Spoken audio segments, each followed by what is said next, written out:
kiranya dapat Bapak sampaikan untuk meyakinkan bahwa berpolitik itu tidak berdosa kok, berpolitik itu justru diharuskan untuk kebaikan Indonesia. Sebelumnya terima kasih Pak.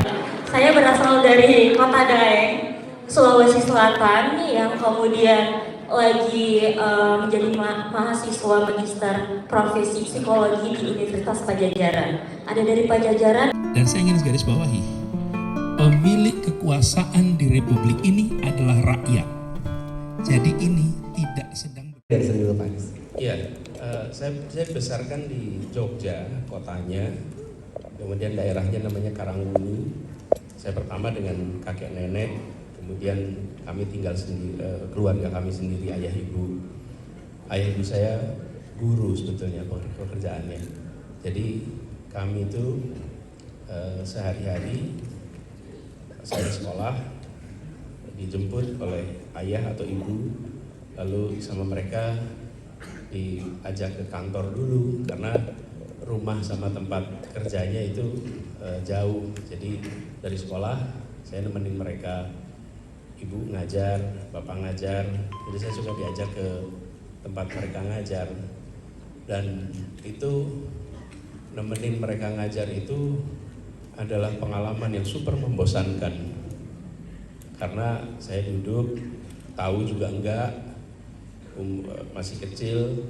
Sementara kalau ngasih kuliah itu kan bisa sampai 2 jam. Jadi saya cuma di tempat parkir motor Vespa tuh sambil ke ruang kelas, nanti balik lagi. Itu salah satu memori yang saya ingat ketika masa kanak-kanak dengan orang tua. Tapi juga yang saya tidak pernah bayangkan, Raka, bahwa saya itu sesudah itu kalau kemana-mana sering sekali ketemu dengan orang yang bilang, Mas Anies, saya dulu murid bapak, saya dulu murid ibunya. Jadi anak guru itu mengalami ikut mereka ngajar. Terus sisi lain banyak sekali orang-orang yang dulu pernah menjadi muridnya yang berinteraksi. Jadi ada semacam kebanggaan gitu.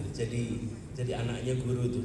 Karena setiap kali kemana-mana, kalau di Jogja kan kotanya juga kecil ya, dan banyak orang yang kemudian kita gampang tahu. Saya merasakan itu, dan pada masa kecil sering agak nakal waktu itu. Gimana Pak nakalnya kalau mau cerita? Nakalnya itu sering berantem. Jadi ibu saya sering dipanggil ke sekolah, dipanggil oleh kepala sekolah karena Anies nonjok teman, Anies mukul teman. Pernah saya mengalami panik yang luar biasa karena teman yang saya tonjok itu mimisan. Seumur hidup pertama kali saya lihat ada orang keluar darahnya dari hidung, dan saya belum tahu kalau itu namanya mimisan. Saya mengira itu gegar otak. Saya mengira itu cedera yang luar biasa berat karena tonjokan, lalu dia jatuh mimisan, paniknya luar biasa. Saya merasa rasa panik itu saya masih ingat terus tuh ketika kejadian.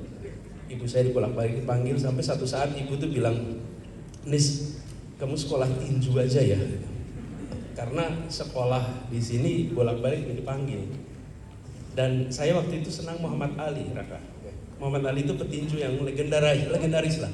Dan saya kepengen sekali bisa seperti dia gitu. Jadi efeknya, nah tapi di sisi lain orang tua ibu itu, ayah tahu bahwa anaknya suka kelebihan energi dengan mukul-mukul kanan kiri nih, sama mereka di Sekolah tinju oke Pak. Yang saya baru tahu kemudian. Jadi Raka waktu itu saya senang naik sepeda. Rumah saya di kampung itu jalannya jalan tanah. Saya boleh naik sepeda hanya di jalan tanah, nggak boleh naik sepeda ke aspal. Kalau cirinya jalan besar itu kalau ada aspalnya. Di kampung itu jalannya tanah, jadi hanya boleh di jalan tanah. Terus ketika satu saat sekitar kelas 4 gitu, 3 atau 4 gitu, orang tua saya, ayah dan ibu itu bilang, Anies, kamu boleh naik sepeda ke aspal, tapi dikasih syaratnya kalau ke perpustakaan. Jaraknya mungkin sekitar 3 kiloan dari rumah gitu. Jadi saya ini naik sepeda sore ke perpustakaan rutin, buat orang tua saya mengurangi satu, dia tidak berantem di kampung, anak-anak ini pergi. Yang kedua, dia pergi jauh. Saya senang karena saya boleh naik sepeda jauh. Itu bukan karena saya suka baca buku. Saya ke perpustakaan itu karena saya kepengen naik sepeda jauh. Cuman itu dikerjakan berkali-kali. Saya pinjam buku. Jadi karena ayah ibu saya itu tahu ini anak ini kira-kira begini berantem terus, diarahkan dia pergi. Terus dibolehkannya naik sepeda kalau ke perpustakaan, sehingga dia rutin pinjam buku, dia baca buku. Tapi bukan karena saya minat baca, tapi karena saya kepengen jalan yang jauh. Jadi kira-kira keluarga itu kira-kira seperti itu.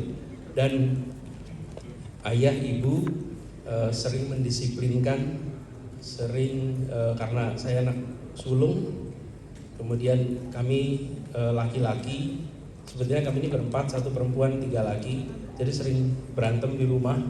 Jadi mereka sering mendisiplinkan, mereka sering memberikan kita pelajaran gitu, karena kadang-kadang kalau berantem nanti ada meja kayak begini nih, ketendang, pecah. Lalu pengalaman-pengalaman itu ya seperti normalnya yang lain, tapi figur orang tua yang kalau boleh saya bilang sih saya bersyukur, mereka sebenarnya kalau nasihatin itu sederhana nih, jangan lupa sholat gitu tuh apa. Jadi nasihat-nasihatnya itu nggak nasihat yang rumit-rumit gitu. Jangan lupa sholat, kalau ada pekerjaan dikerjakan. Kira-kira itu Pak nasihatnya, dan banyak yang dicontohkan.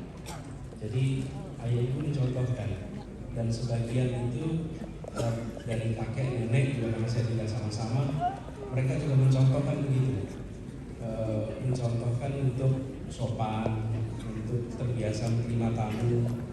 Kebetulan karena banyak murid-muridnya yang datang untuk konsultasi, maka saya jadi sering terima pesan-pesannya adalah jalanin pesannya dia, sholatnya jangan lewat, kemudian disiplin, hormati orang lain, selalu sopan dalam situasi apapun. Kemudian tapi di sisi lain mereka membebaskan saya untuk berkegiatan. Saya beri contoh ya, saya ini seneng ikut organisasi waktu itu. Lalu karena sering ikut organisasi, jadi sering gak ikut pelajaran di sekolah. SMP waktu itu, tetangga saya ada yang guru SMP saya. Nah, ibu guru SMP itu bercerita sama ibu saya, Bu Aliyah, itu Anis tuh di sekolah sering absen gitu, karena pergi-pergi urusan macam-macam. Nah, reaksi dari ibu dan ayah saya itu tidak kemudian kok Anis dilarang, cuman saya ditanyain, itu benar suka apa, katanya absen nggak masuk. Iya, karena ada kegiatan. Nah, jawaban mereka tuh yang penting jangan ketinggalan ya gitu. Padahal ya ketinggalan juga, pasti ketinggalan dong, dan nilainya juga pasti nggak akan bagus gitu. Dan benar nilainya memang bukan bagus, tapi ibu ayah itu tidak kemudian menuntut bahwa misalnya gini, kamu boleh aktif tapi nilaimu harus tinggi. Enggak, ya kamu aktif aja, yang penting jangan ketinggalan gitu.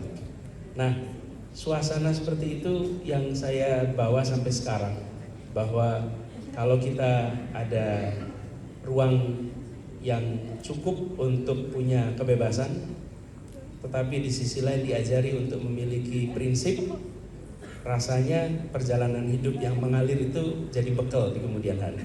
Perjalanan hidup yang mengalir menjadi bekal. Boleh tepuk tangan dulu teman-teman buat Pak. Pak, tadi ya, perjalanan hidup yang menjadi bekal. Saya selalu percaya bahwa setiap manusia itu memiliki permasalahan dalam kehidupannya, memiliki titik terendah dalam hidupnya gitu.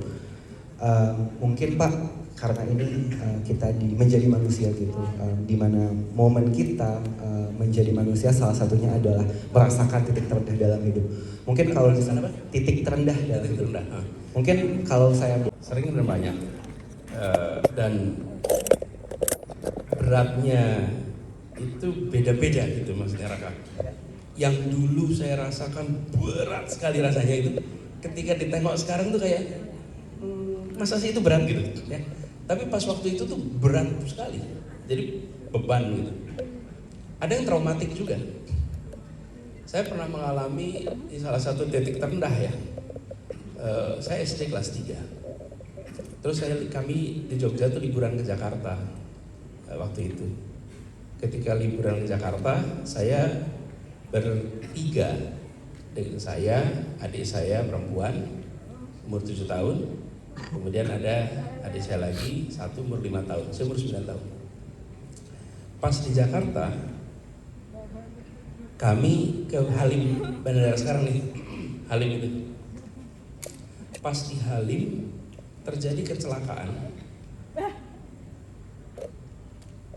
di mana adik saya meninggal di tempat kejatuhan lemari di bandara. Dan saya waktu itu sedang masuk kamar mandi. Jadi masuk kamar mandi, keluar dari kamar mandi. Ini saya ceritain aja, lantainya itu merah dengan darah. Saya keluar itu kaget. Terus orang di situ ngangkat saya diangkat, dibawa ke pinggir. Orang bicara apa yang saya nggak tahu apa gitu, ditarik ke pinggir. Dan saya tidak tahu itu siapa gitu. Oke. Kemudian beberapa waktu baru saya tahu bahwa ternyata itu adalah adik saya. Jadi adik saya yang umur 7 tahun itu, dia lagi jalan, lemari di situ jatuh, mengenai kepalanya, persis lagi jalan, and she died immediately. Bayangkan waktu itu ya, saya mengalami benturan psikologis yang tak terbayangkan. Tak terbayangkan.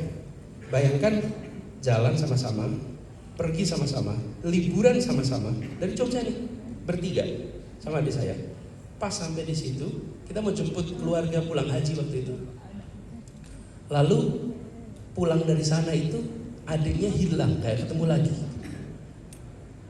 Tanpa pernah ada persiapan, jadi itu satu masa dimana ketika saya pulang ke Jogja pun itu kayak kosong gitu. Masuk kamar, adik saya nggak ada, dan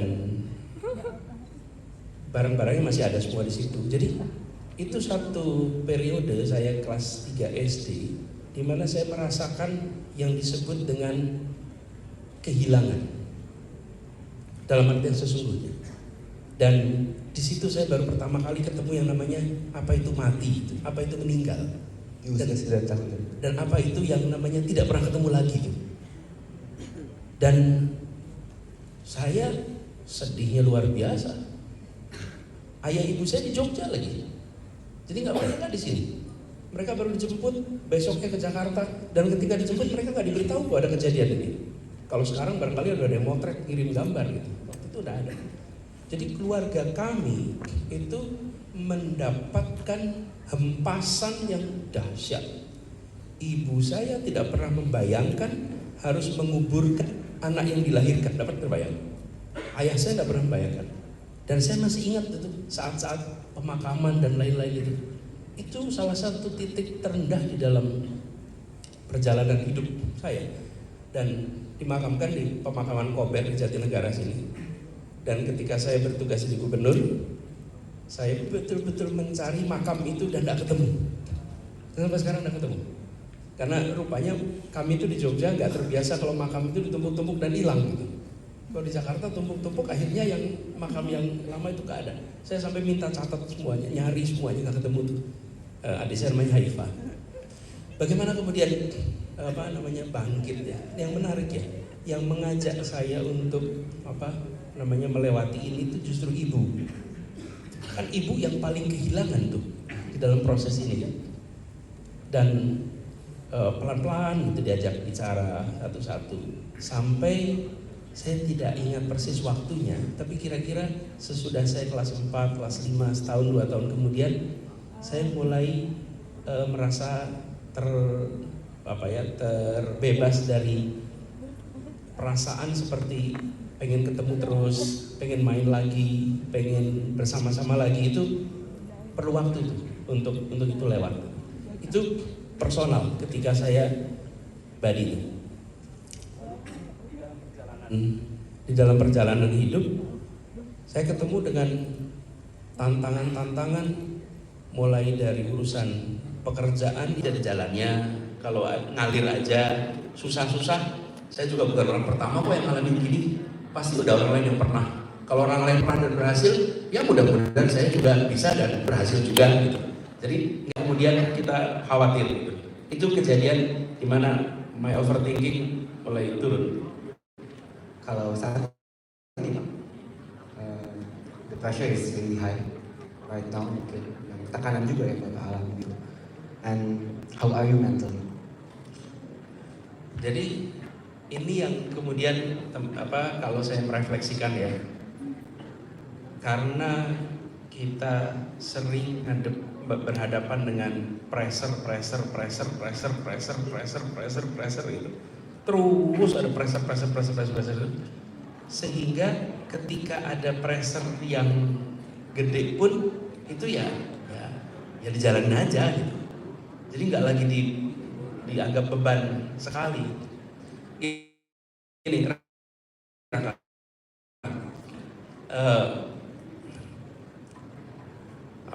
kalau kita ini air ini beratnya 600 ml, jadi kira-kira 0,6 kilo. Meja ini beratnya mungkin 5 kilo. Kalau barang-barang seperti ini tuh kita bisa ngukur, oh ini lebih ringan, ini lebih berat gitu. Tapi kalau masalah nggak ada timbangannya. Masalah tuh nggak ada timbangannya. Tadi pengalaman saya yang saya rasakan, karena sering ketemu masalah, kemudian ternyata masalah yang berat-berat sekalipun ujungnya ada jalan keluarnya, jadi sekarang tuh kalau ketemu masalah yang rasanya buntu, itu seperti insya Allah nanti ada jalan keluarnya juga kok, walaupun saya belum tahu sekarang apa gitu, tapi yakin kok. Kenapa? Karena dulu begitu, dan mudah-mudahan besok juga bisa begitu gitu. Jadi lebih seperti menerima apa yang dihadapin. Kalau dapat tekanan besar dijalanin, diterima aja, karena dulu juga bisa, insya Allah besok juga bisa. Dan saya tuh yakin ya Tuhan pasti kasihlah jalan keluarnya, serumit apapun yang dihadapi, sebesar apapun tekanan. Dulu bisa, besok juga bisa. Insya Allah. Oke, tepuk tangan buat Pak Anies. Pak Anies, di sini mungkin orang yang hadir usianya masih banyak yang muda, Pak.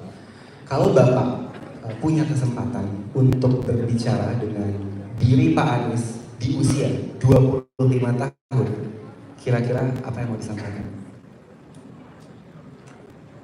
Lebih banyak senang-senang. Dulu rasanya saya agak terlalu serius, Raka. Agak terlalu serius. Nikmatin aja. Dulu waktu saya umur 25, saya aktif di organisasi, saya aktif kegiatan gitu. Waktunya dihabiskan dengan banyak kegiatan. Ya sekarang enjoy aja, nikmatin.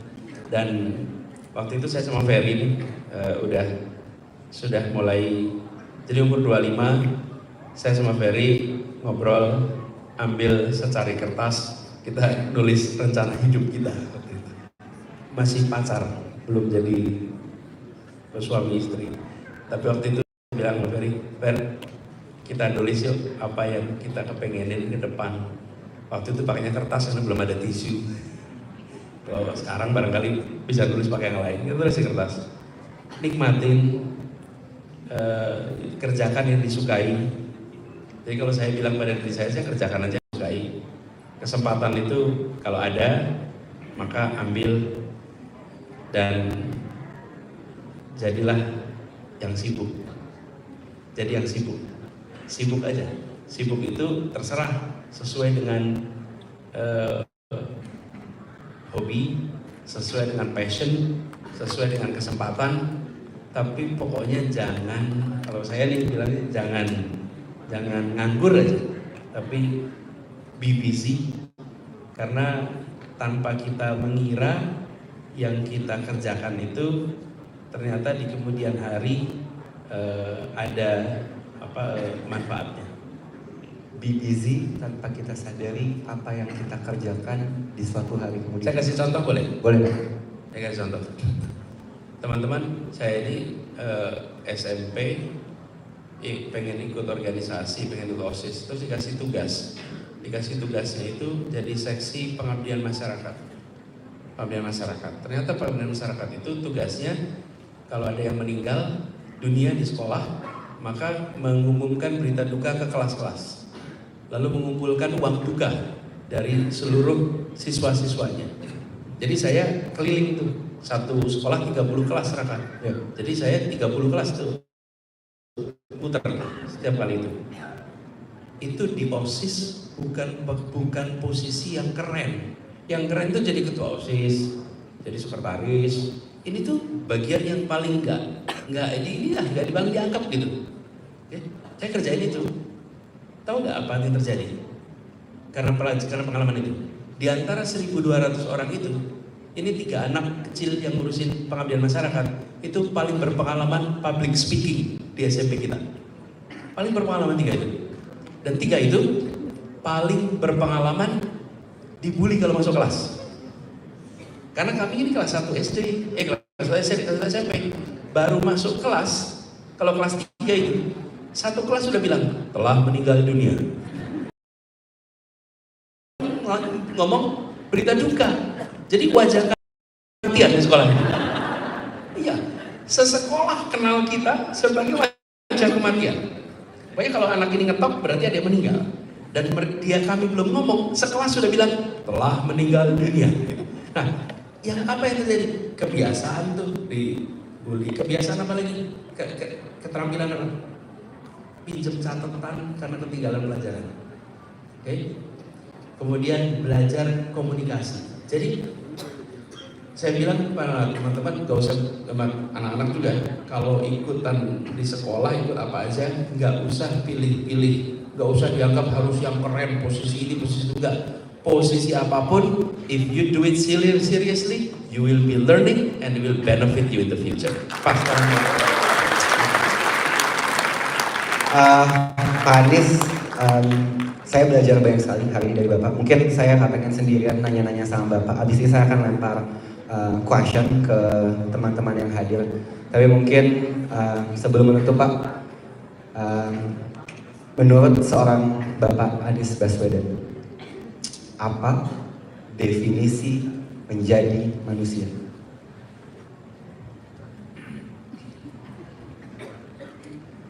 Yang menjadi diri sendiri, merasa bahagia dengan apa yang dimiliki, tidak usah terlalu banyak memikirkan apa yang dikatakan orang, dan kita hidup untuk memenuhi harapan diri kita, bukan memenuhi harapan orang lain. Berhenti menghabiskan energinya untuk memikirkan what people expect about me, tapi lebih pada what I expect about myself and what my family expect about me. Itulah rasanya. Jadi kita nggak punya beban. Dan teman-teman, tempatkan semua yang kita kerjakan itu kaitannya dengan apa yang membuat kita merasa berguna, apa yang membuat kita merasa dirasa manfaatnya bagi siapa? Kalau menurut saya nih, bagi diri sendiri, bagi keluarga, bagi lingkungan terdekat. Itu aja dulu. Kalau itu sudah dapat, maka rasanya sudah memberikan manfaat untuk diri sendiri dan keluarga. Tepuk tangan sekali buat kami. Mungkin saya izin lempar ke beberapa, ada yang mau bertanya? Mungkin boleh dari yang sebelah sana? Kita tampung 2-3 pertanyaan dulu ya teman-teman. Oke.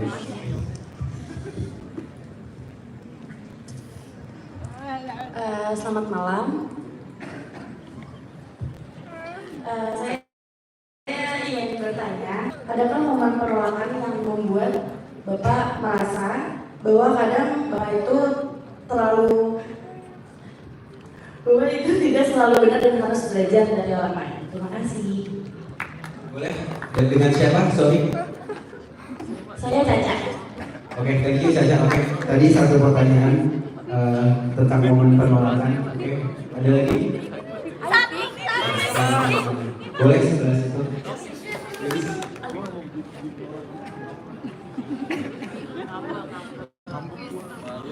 Oke, sebelumnya terima kasih banyak atas kesempatan yang telah diberikan karena salam kenal Pak Anies, mohon izin saya Arya Saputra Ramadhani, alumnus UIN Jakarta dan saat ini saya sedang mengabdikan diri sebagai staf akademik di Universitas Paramadina. Bapak masih ingat ya Pak? Pasti Pak. Oke, jadi saya izin. Kok mati? Tes. Oke. Sebelumnya saya izin bertanya Pak, mungkin lebih meminta pendapat Bapak. Jadi saya pribadi sebagai kaum remaja yang sedang dan saat ini kita sudah memasuki era-era tahun politik dan saya melihat teman-teman saya banyak sekali yang skeptis acuh dengan pemilu 2024. Padahal pemilu 2024 ini akan menjadi momentum yang penting ya bagi kita semua untuk memilih presiden kita gitu. Jangan sampai ada satu nih yang mau golput, tapi bayangkan kalau ada yang golput ini bukan cuma satu gitu, ada ribuan, ratusan, bahkan puluhan ribu gitu. Nah tentunya itu akan berpengaruh besar kepada penentuan presiden kita ke depannya. Nah yang ingin saya tanyakan adalah bagaimana tanggapan Pak Anies menyikapi fenomena tersebut dan apa kiranya yang dapat Bapak sampaikan untuk meyakinkan bahwa berpolitik itu tidak berdosa kok, berpolitik itu justru diharuskan untuk kebaikan Indonesia. Sebelumnya terima kasih Pak Anies. Terima kasih. Boleh satu lagi. Sebelah sana. Baik, Assalamualaikum warahmatullahi wabarakatuh dan selamat malam. Pertama-tama saya mau mengucapkan happy birthday buat menjadi manusia untuk yang ke-5 tahun. Iya, dan ini untuk pertama kali saya merayakan bersama-sama dengan teman manusia. Gitu. Perkenalkan Bapak dan Kakak, saya Masyita, akrab dipanggil Sita, Instagramnya Citham P-nya 3. Apa lagi? Ya, terima kasih Bapak Anies karena sudah berbagi, tubuh saya sangat gemetar. Ya, karena biasanya saya cuma melihat Bapak Anies di balik TV, termasuk tadi malam. Gitu. Jadi ini kita berjarak beberapa meter dan masih seperti mimpi. Baik Bapak, saya berasal dari Kota Daeng, Sulawesi Selatan yang kemudian lagi menjadi mahasiswa magister profesi psikologi di Universitas Pajajaran. Ada dari Pajajaran? Mantap, alma mater kita sama. Baik Bapak, saya sangat amat tertarik dengan cerita masa kecil. Saya ingat salah satu kutipan Sigmund Freud yang mengatakan bahwa masa lalu itu akan sangat berdampak dengan masa sekarang pun masa depan. Nah, karena Bapak dari tadi bercerita tentang masa kecil Bapak gitu ya, saya kemudian juga mengingat masa kecil saya yang dibesarkan oleh pendidik. Kalau dibesarkan dengan pendidik selalu diberikan buku ya, sampai hobinya harus baca buku. Dulu itu harus, sekarang sudah cinta dengan buku. Nah, kemarin saya dapat buku majalah Bobo 50 tahun gitu ya, dapat diskon 25.000. Nah, majalah Bobo adalah salah satu yang kemudian membentuk pribadi saya sekarang ini. Jadi pertanyaan saya adalah, ada nggak buku yang waktu kecil dibaca sama Bapak Anies yang memorable dan membentuk Bapak jadi seperti sekarang ini? Seperti itu. Terima kasih Bapak. Assalamualaikum warahmatullahi wabarakatuh. Pak Anies, aku coba sampaikan tadi pertanyaan. Mungkin yang pertama dari Mbak Caca, adakah momen penolakan yang menjadi pembelajaran dalam hidup Anies? Itu yang mungkin pertama kita mulai Pak.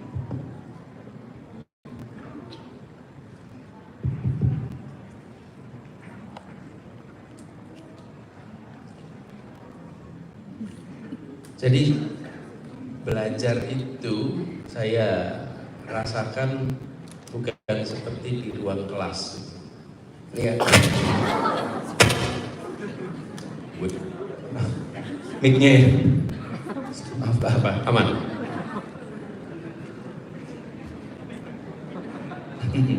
Biar nggak ngantuk. Jadi Caca, saya itu selalu bilang sama diri sendiri, situasi apapun adalah situasi belajar, bukan dalam artian sekolah ya, belajar apapun. Saya itu nonton ini, kalau dulu zaman saya sekolah juga kuliah, kalau lihat ada yang talk show itu saya tuh suka perhatiin. Kalau talk show nggak bolehnya gini ya kalau ngomong, nggak bolehnya begini. Saya tuh suka nyatetin tuh apa yang nggak boleh, don'ts, bukan do-nya, don'ts. Dan itu yang kemudian buat saya nanti kalau saya dapat kesempatan untuk satu ketika saya bicara, saya harus menghindari yang begini nih. Jadi itu selalu nempel. Jadi dalam situasi apapun. Jadi termasuk ketika ketemu dengan persoalan, ketemu dengan masalah, di situ ada kesempatan untuk ngobrol, belajar. Suatu ketika di Jakarta nih, pengalaman Jakarta nih, cara penolakan di kawasan pesisir Jakarta itu ada sebuah kampung yang di depan kampungnya itu laut, terus di sana dibangun tembok. Tembok itu tembok pantai, tingginya 3 meter lebih, Raka. Warga di sana itu protes. Saya datang ke sana, keras protesnya. Dia bilang, Pak Gubernur, sekarang kami tidak bisa lihat laut lagi, Pak Gubernur. Sekarang kami harus pakai tangga, habis tangga turun lagi, terus baru nanti ke kapal. Gara-gara dibangun tembok tepi pantai. Saya pernah ke kampungnya yang naik, tanah Bapak Ibu udah turun. Saking turunnya, sampai tembok yang rata itu, di sini jadi tingginya 3 meter. Nah, kalau kita tidak pasang nanti pas airnya naik, apa yang terjadi? Ini akan terendam oleh air. Padahal kalau di Priuk sana cuma 1 meter, di sini sampai 3 meter. Itu karena penurunan permukaan air tanah. Sesudah itu tenang. Tapi kalau saya datang dengan ngomong dulu tuh nggak akan selesai. Dengerin dulu. Nah, jadi saya merasa nomor 1 bagi kita itu use your ear first, then your mouth.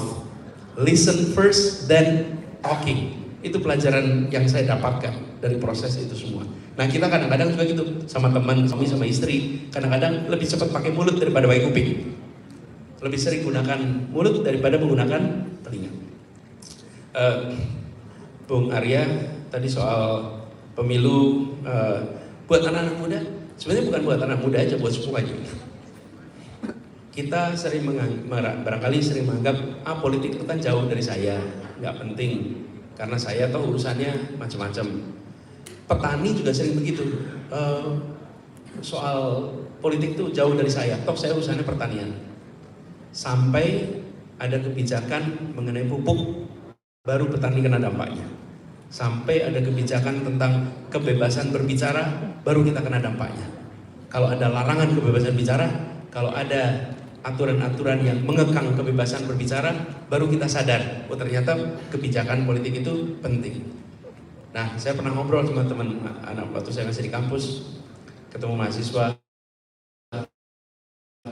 tanya, nanti kalau udah selesai mau kemana? Mau bisnis, Pak? Saya tanya, berminat ke politik enggak? Enggak. Kenapa enggak berminat ke politik? Karena politik kotor, Pak. Terus saya tanya balik, kalau bisnis bersih ya? Bersih dan kotor itu bukan sektor. Bersih dan kotor itu adalah cara menjalani di setiap sektor. Itu harus kita pegang langsung. Yang terakhir, buku. Karena saya baca Bobo juga, ketika udah gak ada gedean, baca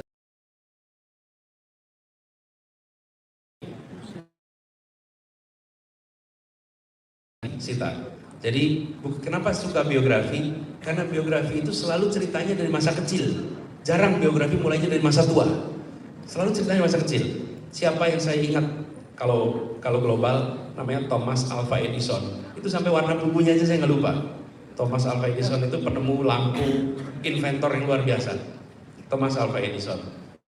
Kemudian saya baca Mozart, komposer yang luar biasa itu, masa kecilnya sampai akhir hayatnya.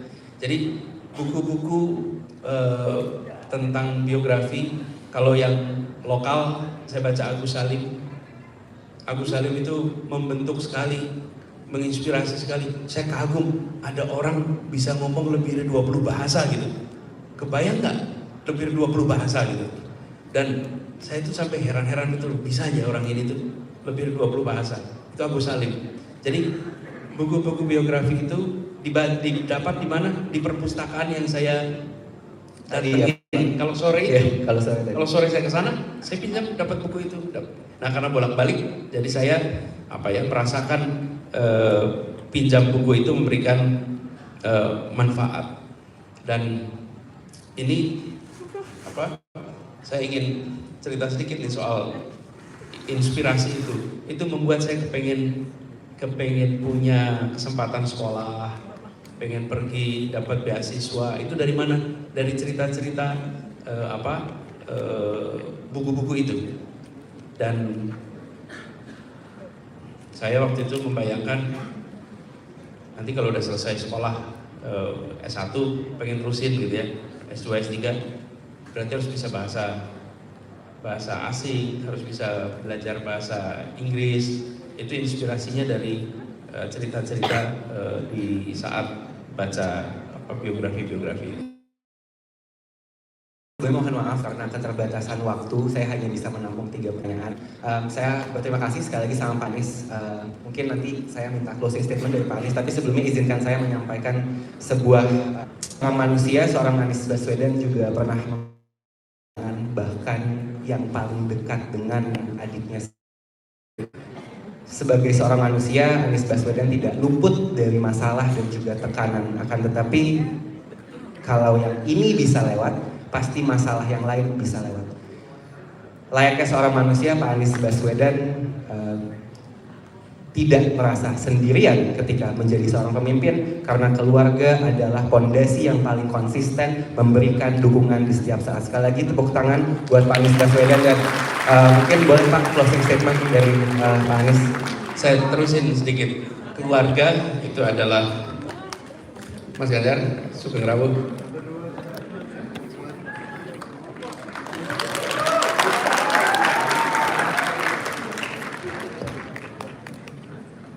Moga-moga Mas.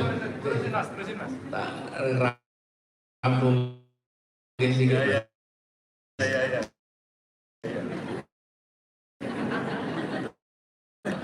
Sampai merah 90-an kira-kira. Jadi teman-teman, keluarga itu yang utama.